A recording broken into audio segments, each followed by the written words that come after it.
¿Qué tal? ¿Cómo están? Un gusto saludarlos. Muy buenos días a los oyentes de Radio Carlos Palenque que nos siguen en este instante en vivo. Y quiero saludar también a los televidentes de Palenque TV que a la 1:30, como en la sobremesa, y a las 10 de la noche antes de irse a la cama, nos ven, nos siguen y escuchan y ven nuestro programa.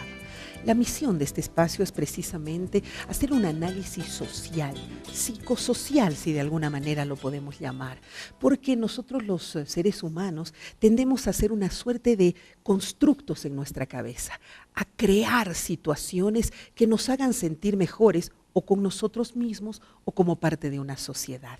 Estas construcciones, por lo general, tienen que ser muy bien elaboradas para que se mantengan, o echadas por tierra en determinado momento, donde toda una sociedad se queda sorprendida de que aquello que creyó, que construyó, no es otra cosa sino un mito.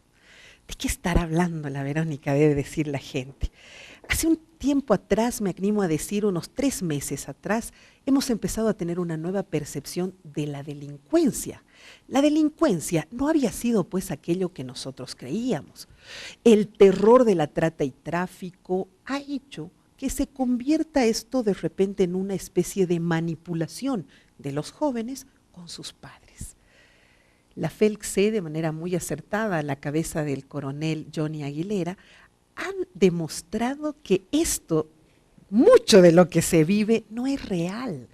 De que estas mocosas, chiquillas, desaparecen, generan todo un conflicto social, un temor familiar, una crisis, y luego aparecen manipulando, mintiendo y engañando.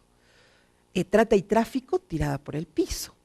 Ese terror familiar también, una desestructuración general.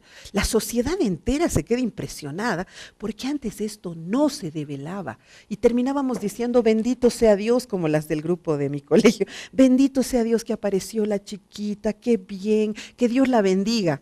¿Que Dios la bendiga? Bueno, querido Johnny, qué gusto tenerte en el programa, te agradezco por haberte dado un tiempo. Felicidades en nombre de la población por el trabajo que estás haciendo. Gracias. ¿Cómo estás? Bien, bueno, efectivamente es importante destacar, sin embargo, que la trata y tráfico de personas es un delito que sí existe, que es la lacra del siglo XXI, que se traduce fundamentalmente en la captación, en el transporte, en el traslado y en la explotación sexual, laboral o venta de órganos que afectan a nuestros seres humanos. Es importante que rescatemos ello. Cuando tú me dices que se ha desmitificado, eso es evidente. Muchas de las personas presentan una denuncia, yo diría, provocadas por la ansiedad de no tener a sus seres queridos cerca, por el desconocimiento acerca de dónde han pernoctado ellas, y obviamente la policía boliviana no tiene más que abrir sus brazos y escuchar aquellas situaciones. Lo lacerante de esto, Verónica, es que en muchas circunstancias es falso. Tenemos que hablar de esto porque me parece fascinante y hoy día he decidido darle 1 hora al tema porque es importante que eduquemos a nuestra población, porque tú nos vas educando, pero de repente el hecho de que la prensa te dé solo cobertura de unos minutos no te da el tiempo suficiente para desarrollar todo lo que en investigación logras. Permíteme, por favor, saludar al teniente coronel Douglas Susquiano, subcomandante de la FELC. ¿Sí? ¿Cómo está? Buenas, un gusto tenerte, de estar acá, poder expresar nuestra preocupación, más que todo en cuanto a los casos investigados, a los nuevos tipos de delincuencia que se están suscitando en nuestra sociedad, el descuido de los padres, que el principal, yo siempre digo, el escuchar a nuestros hijos, ¿no? Entonces, es una bendición poder estar acá y poder transmitir los mensajes que tenemos para ellos. Te agradezco mucho por venir. A ver, tengo algunas notas, ¿no? Por ejemplo, la relacionada a que el caso de Xiaomi, Lema, no tiene que ver con trata y tráfico, que es un material que tú mismo lo habías presentado. Si me permites, hemos hecho un recuento un poco de toda la información que ha habido. La nota 4 dice, policía indica que el caso de Xiaomi, Lema, no tiene que ver con trata y tráfico. Vamos a verlo, por favor.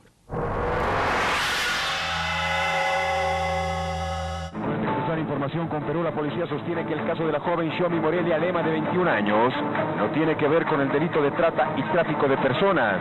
Tenemos el informe de la policía del Perú y todo señala como que habría sido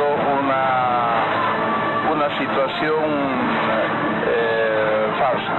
de la Barra asimismo indicó que la institución del orden elabora una lista de casos falsos de trata para difundirlos públicamente. Es por eso de que se ha instruido al director de la Fuerza de Lucha contra el Crimen Departamental de La Paz que de ser evidente, entonces se haga una denuncia a nuestra sociedad de que hay personas inescrupulosas que estarían jugando con la seriedad de este tipo de problemas.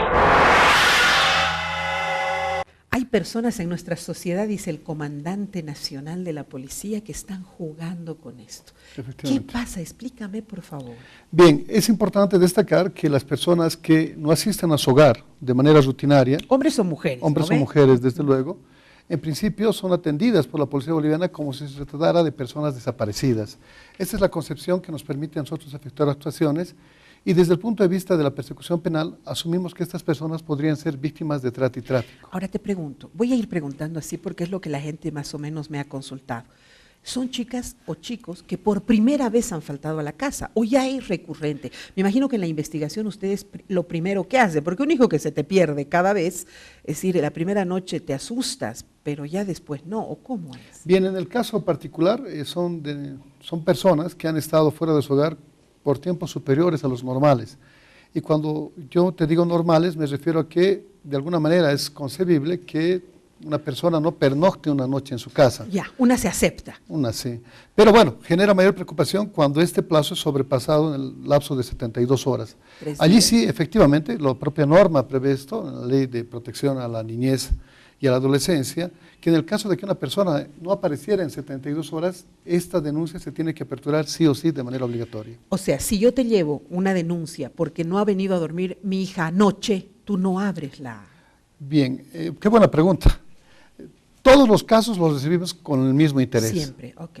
Porque las primeras 24 horas son las horas más importantes para que nosotros podamos obtener información de medios técnicos y tecnológicos que nos permitan establecer la rutina que tenía esa persona. Y cuando te digo que abrimos todos los casos de manera inmediata, es que con esta información efectivamente nuestro personal se dirige a las búsquedas, no solamente de los lugares físicos, sino también hacemos ciberpatrullaje. Esto quiere decir que buscamos sus páginas de Facebook, sus contactos, o sea, etcétera. Ustedes ya empiezan a indagar. Inmediatamente. Así sea 24 horas. No, así sea una hora, porque la nueva tendencia de la separación de personas y de la trata y el tráfico es que las actividades que se efectuaban de manera rutinaria no se realizan de esa manera. ¿Qué quiere decir? Tú tienes tu hijita que salía a las 12 del colegio y pasa que llegaba a tu casa a las 12:50. Son las 3 de la tarde y ella no ha llegado. Claro, Inmediatamente cualquier mamá se muere. Cualquier mamá, y nosotros que somos padres, igual más sientes, aún, ¿no? Claro más que aún. sí. Entonces, bajo esta circunstancia, que como te digo, no es la rutinaria, inmediatamente empezamos a activar un grupo que se llama de reacción inmediata. Este grupo efectúa un patrullaje de orden físico. En el caso del colegio vamos a establecer si la chiquita salió, no salió, si fue al colegio y varias otras cosas más, claro, que tienen, yo diría, un afán preventivo. En muchas circunstancias estas personas, en algunos casos se han quedado a hacer tareas o han ido a compartir con sus amigos alguna actividad, etcétera, pero que insisto, no es rutinaria. Como no es rutinaria, a cualquier padre de familia le llama la atención y para eso está la policía, para brindarle socorro. Ok, entonces ahí me aclaras que ustedes empiezan a hacer la investigación, pero después de 72 horas recién empiezas a hacer, ¿qué pasos mayores? Bien, después de 72 horas se formaliza la investigación. Se formaliza la investigación desde el punto de vista penal, es decir, ya asumimos la existencia de un hecho punible, la existencia de un delito. Antes de ello, nosotros realizamos labores que nos van a permitir establecer si esta persona es o no víctima de trata y tráfico. En estas primeras horas ya se escuchan algunos mensajes, ya se efectúan algunas actividades que nos permiten establecer si la víctima de manera voluntaria o involuntaria se ha ausentado de su hogar. Y la técnica es sencilla, porque sucede que todos los hombres, al ser sociales, compartimos nuestras inquietudes. Por supuesto, gracias a Dios. Gracias a Dios, ¿verdad? Gracias a Dios. Tienen amiguita, amiguito, compañeras, en fin. Correcto, y estamos, yo diría, tecnificados para efectuar este tipo de labores. Con esta información ya podemos nosotros tener un panorama acerca de lo que ha podido suceder. Si ninguna de las personas del círculo más íntimo tiene información, como tú dices, las amiguitas, que nos permitan hacer ver cuál es la idea que han tenido sus amigas, bueno, ahí sí que nos estamos Y dicen la verdad, te pregunto, porque me imagino que cuando ven a la policía, por supuesto que hablan todo, ¿no? Sin duda. No, Pero ¿dice realmente Sí, la verdad? claro que sí, las amistades sí dicen la verdad.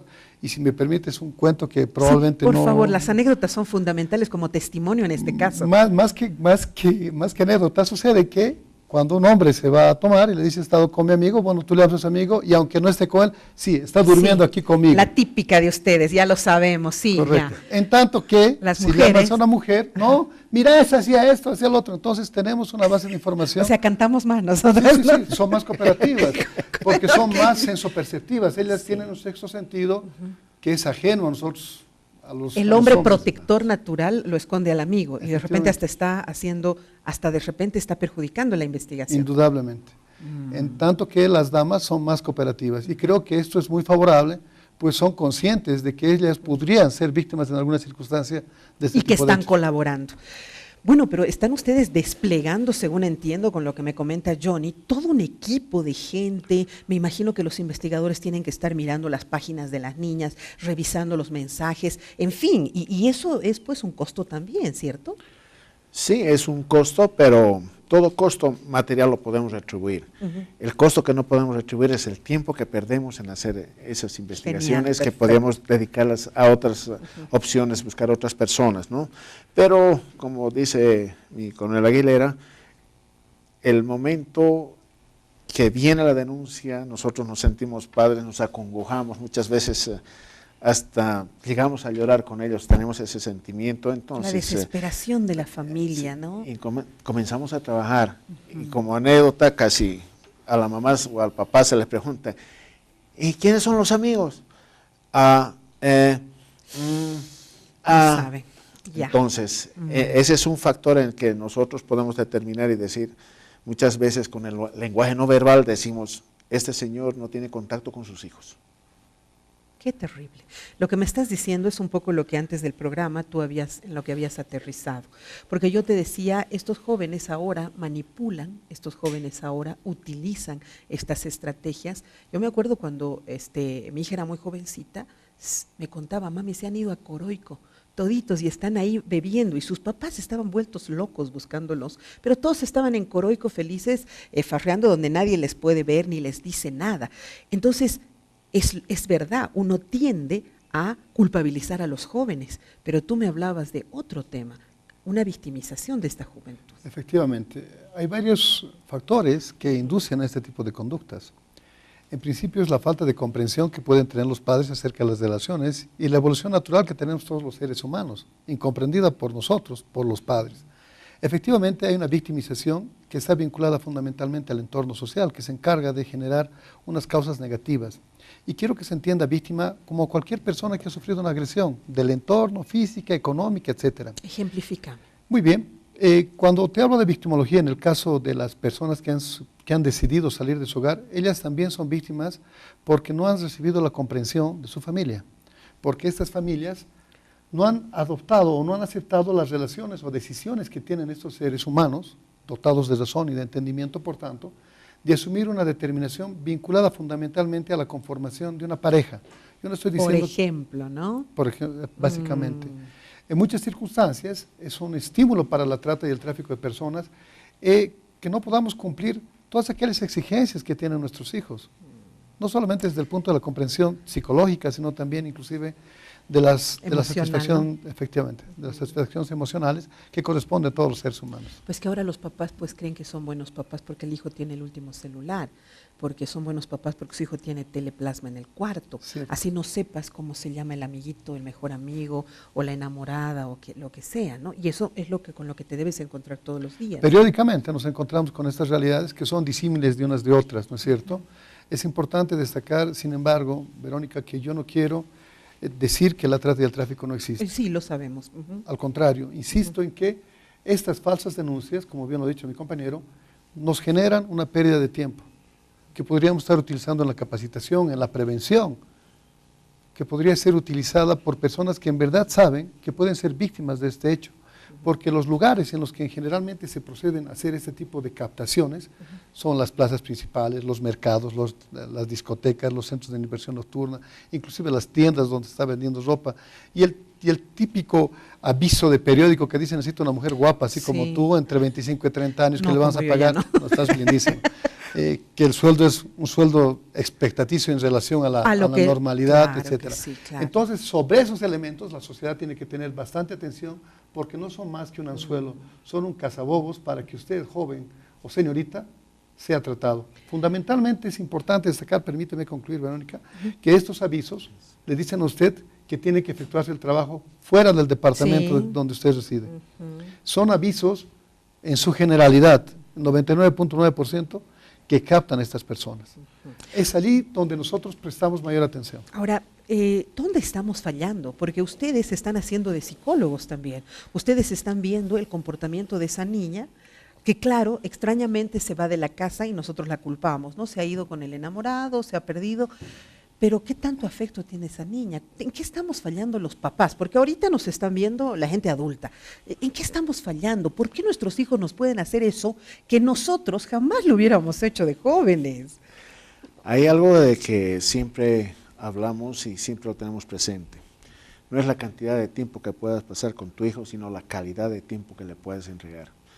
Esto viene de un sencillo tema de que yo voy mucho a la escucha, porque un joven o una persona cuando viene y nos intercepta, nosotros tenemos que ver el lenguaje no verbal que tiene esta persona, tenemos que observar detalladamente qué es lo que nos dice con la boca y el mensaje, a veces como de las mujeres, el submensaje que nos quiere mandar, ¿no? Porque las mujeres nos mandan unos mensajes muy especiales como dice, amor, estoy aquí, mira mi vestido.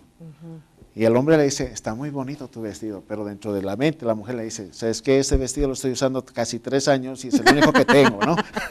Caramba, qué sutiles que somos. Ok, ya. Entonces tenés que captar el submensaje, a veces de la persona, del joven, o a veces de la amiga, ¿no? Entonces, ¿y por qué aquí el coronel decía, nos gustan más las mujeres porque guardan más detalles? Ya. O sea, ustedes investigan más de este lado de la mujer. Y en este caso, ¿qué está pasando con las mamás? Las mamás se vuelven locas, se desesperan, empiezan a tener también una consecuencia de su culpabilidad, como le decía Johnny antes de la entrevista, porque sí nos sentimos culpables ahora que hemos salido a trabajar de abandonar a nuestros hijos. Y cuando el hijo se va, empiezas a conflictuarte y a tratar de resolver aquello que de repente no pudiste en el momento. A veces es un poco difícil tomar el mando de la mamá, porque tenemos que entenderla desde el lugar donde ella se encuentra. Muchas veces son mamás solteras. Sí, que tienen que ser mamá y papá. Que tienen que ser mamá y papá, y de repente, lo que usualmente nos ocurre, que el afecto de la falta del papá hace de que la menor agarre como un ideal de papá una persona mayor. Mayor de 20 años y dice, no, este es mi hombre, este es mi lover boy, yo me voy con él donde sea y voy a vivir. Pero sin embargo, ausencia del papá, mira qué responsabilidad tan grande le estamos diciendo a los papás que están perdiendo, ¿no es cierto? Claro, porque una niña tiene que ser escuchada, tiene que ser acariciada. El solo hecho de abrazarla a la hija le hace sentir la protección que ella necesita. Pero si el papá está ausente de la familia y la mamá, que muchas veces, como algunas esposas, piensan que al hombre lo van a cambiar gritándole. Lo hace escapar peor. Y los hacemos escapar. Entonces, como una anécdota personal, ¿no? Y viene mi hija y me dice, papi, ya tengo enamorado. Hija, le digo, ¿cuántos años tienes? Tengo 14, papi, ¿cómo no vas a saber? Yo sé cuántos años tengo, solamente quiero recordarte, le he dicho. Pero no es una etapa, es una etapa de tu vida, ¿no? Quieres dañarte el corazón, ¿no? Bueno, y quiero conocerlo a ese chico y le voy a preguntar qué es las intenciones que tiene contigo. Nunca más me he vuelto a hablar del enamorado. Y si lo hubiera dicho la mamá, te cuento, ella se hubiera puesto caprichosa. Es otra cosa que te lo diga el papá. Claro, entonces ha cerrado las puertas. Y a veces nosotros con nuestras actitudes de padres, de decir, no, que va a pasar eso, muchas veces cerramos esa puerta y da la confianza del hijo. Nos estamos equivocando, pero también la sociedad está cambiando en general, ¿no? La sociedad está mandando mensajes equivocados, la libertad, el libertinaje, el entretenimiento ya llevado a la diversión casi, no sé, hedonista de nuestros jóvenes son también parte de esto. Hay un trastocamiento de los valores, ¿no? Sin Hemos ido perdiendo estos valores que estaban esencialmente vinculados a la familia y hay que entender que la familia es el núcleo de la sociedad. y dentro del núcleo de la familia está nuestra madre. Yo creo que es el pilar fundamental. Efectivamente, el hecho de tener un hombre ahí, un pater familias, que pueda diseñarte las estructuras mentales que deberías tener en tu vida, que están, como tú como psicóloga lo sabes, vinculadas a la fortaleza. El hombre es la fortaleza. La protección. En tanto que la mujer es la inteligencia, es el amor, es la comprensión. Exacto. ¿Qué es lo que me llama la atención de la pregunta que tú le hiciste a él? Le decías, ¿cómo reaccionan las mujeres? Definitivamente de una manera distinta. Sí. De una manera distinta. Yo diría que el nivel hormonal de la respuesta en relación a un hombre con relación a la mujer es elevado a la N, porque es más amor, ¿no? Es menos ciencia. El hombre en aquel momento, bueno, puede de alguna forma razonar y comprender las vicisitudes o las causas que hubieran motivado a que tu hijo o hija tome esas decisiones. Las mujeres no lo comprenden. No lo comprenden porque precisamente han vivido en una estructura social distinta a la de hoy día. Claro, es que no te entra en la cabeza. Yo jamás lo hubiera hecho. ¿Cómo está haciendo esto mi hija? ¿No es cierto? Y así es como reaccionarán las mamás. Por eso se desesperan y piensan desde su razonamiento, me la han robado. Correcto. Y no, uy, se ha ido a beber y se ha perdido, está con las amiguitas. Claro, una mentalidad, yo diría, hasta cándida, ¿no? Hasta inocente. Seguro. Me gusta que tú enfoques esto, porque primero nos va a permitir llamar a la atención a los padres, de modo que todos podamos reflexionar, no solamente acerca de las necesidades que tienen nuestros hijos, que no son simplemente materiales. Acabas de hablar del hedonismo y obviamente no es más que la expresión del billete, la expresión de los medios materiales traducidos en la vida, que obviamente son un requerimiento, son una necesidad. Pero creo que el acto de abrazar a tu hijo, de comprenderlo, de escucharlo, que seguramente se ve reducido por las necesidades que tenemos día a día, por ir a trabajar, por preocuparnos en el sostén de tu hogar. Efectivamente, esto ha impedido que nosotros, los padres de hoy, tengamos las virtudes que han tenido los padres, nuestros propios padres, de podernos escuchar, etc. ¿Y tanto les está afectando a estos jóvenes como para que ya no exista un vínculo de amor, de afecto? Porque creo que lo primero, a ver, ¿por qué nosotros no nos íbamos? ¿Por qué nosotros no hacíamos locuras? ¿Por qué nosotros no nos escapábamos? Pero lo primero que pensabas es, pobrecita mi mamá va a llorar, va a sufrir, Cierto. Pobrecito mi papá se va a preocupar. ¿Qué pasa? ¿No hay este chip en los jóvenes de ahora? ¿Ya no piensan pobrecita mi mamá? Bien, las perspectivas que desde el enfoque criminalístico, ¿no? Desde el enfoque criminológico que hoy día nos permiten establecer cuáles son las deficiencias que tiene desde el punto de vista del raciocinio, están vinculadas a la pluralidad de las causas, ¿no? Antes, en nuestra época, se definía como causas la raza, el sexo, el clima, la religión, etc. Hoy día, la filosofía o la criminología en sí misma establece que estos hechos se producen fundamentalmente por la circunstancia. Bueno, el enfoque parece muy simplista, ¿no? Demasiado, ¿no? Pero la circunstancia es la suma de todas estas causas biológicas, psicológicas y físicas, y sobre todo el estímulo del estímulo externo que te motiva a efectuar esa reacción. ¿Por qué es importante lo que dice el comandante acerca de una represión social, de una reprimenda social? Porque si estas chicas que hoy día han mentido, seguimos agarrando a besos, seguimos comprendiéndolas como si no hubiera pasado nada, entonces en la sociedad, en los jóvenes que están hoy día evolucionando, se genera esa conciencia equívoca. Tú me has dicho, yo tenía pena de salir de mi casa, ¿qué va a decir mi madre, qué va a decir mi padre? Entonces la pregunta se vuelve cíclica. ¿Qué es lo que hoy día provoca que estos jóvenes no reflexionen acerca del dolor que causan? Correcto. Y es que se ha roto lo que tú me defines, este vínculo, esta armonía que existía en nuestros hogares con los que existe hoy día. Pero eso no está pasando en Bolivia. Esto está produciéndose de manera mundial. Ese es un efecto que nos permite un poco generar la independencia a la que estamos siendo los humanos sometidos de manera más violenta. Todos, yo quisiera tener a mi hijito hasta mis 40 años bajo mi regazo, seguramente, y a la sociedad no me lo va a permitir. Es tan importante lo que acabas de decir y además estas respuestas casi simplistas pero que son básicas. ¿Cómo una niña o como un niño de 16, 17 años va a pensar que su mamá o su papá se van a preocupar por él? ¿Cómo va a pensar, no, pobrecita, va a sufrir? Si su mamá llega re tarde y ni se acuerda de él durante todo el día, ese joven piensa que a su mamá no le interesa. Ese joven piensa que a su papá no le interesa, porque no lo ha llamado su papá, que por lo general es parte de un matrimonio disfuncional. Hace 5, 7 días o una semana o hace un mes que su papá no lo llama. La mamá llega re tarde y ni siquiera se ocupa de él. O está pensando en trabajar y apenas le manda un WhatsApp. Ese joven piensa que a nadie le interesa, que nadie va a sufrir por su ausencia. Por eso creo que comete este tipo de acciones. Cierto, y de hecho está de alguna manera esquematizado, sistematizado estas causas que están vinculadas a la familia. La principal es el abandono y el maltrato. Claro. Efectivamente hay un abandono y un maltrato. Y el abandono es una forma de maltrato, Sin porque duda. ignorar a tu hijo lo estás maltratando. Cierto, pero también es la familia patriarcal. A ver. El excesivo dominio que tiene el padre, la incomprensión que se traduce por este poder que te da la razón de ser padre. Otra causa es el hacinamiento. Hay hogares en los que lamentablemente no podemos estar, es decir, entiendo que esta es una causa económica, que no podemos conjuncionar todos, ¿no? Estamos hacinados. Es una de las razones que provocan ese tipo de acciones. Ahí te voy a dar un ejemplo. Yo tuve acá un caso, en Diosas mejor, donde una mujer perdió a su hija.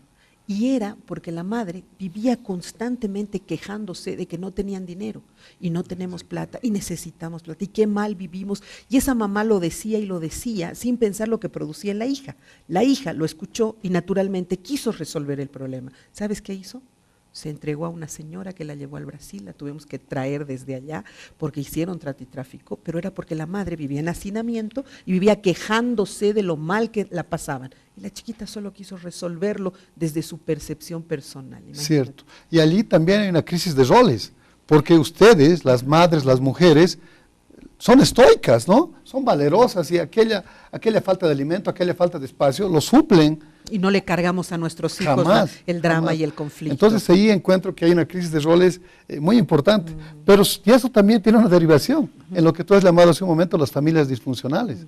Las familias disfuncionales que no son tan disfuncionales hoy día porque es muy común casarse y es más común divorciarse. Sí, realmente. O sea, todos los jóvenes y señoritas tenemos que estar conscientes que ya el matrimonio no es un contrato solemne que dura de manera eterna, sino hay circunstancias que le permiten a la pareja, bueno, vivir su propia vida.